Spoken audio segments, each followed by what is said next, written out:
If you've worked hard on your friendship bracelet and want to finish it off, giving it the respect that it deserves, here's my favorite way to do it using ribbon crimps and a clasp. When setting up your bracelet, instead of knotting the ends together, just place your strings in order and tape them together using any paper tape that's low tack. That means that it's easy to remove afterwards. Then knot your bracelet just as you normally would until you've completed your entire design. Ready to finish this off? Pull out your hot glue gun. I've linked my favorites in the comments. Apply a thin line of glue at the end of your knots on both sides. On the other side, remove your tape and glue again.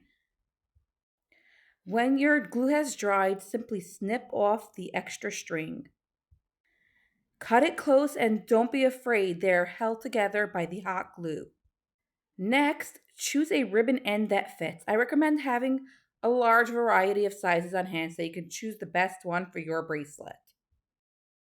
Put it over your hot glue and crimp it in place, preferably using non-damaging pliers.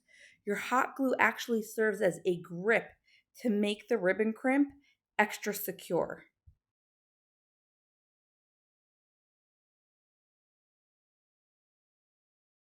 Naturally, you're going to repeat this on the other side as well.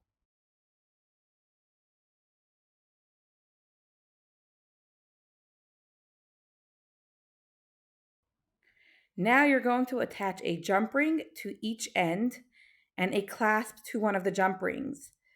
The second jump ring simply serves as something to connect the clasp to. And there you go. Now you can open and close your friendship bracelet as you would any bracelet.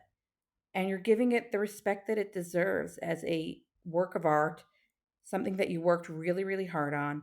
I've used this technique on so many different bracelets. Usually the ones that take me longer are my ideal candidates for this type of closure.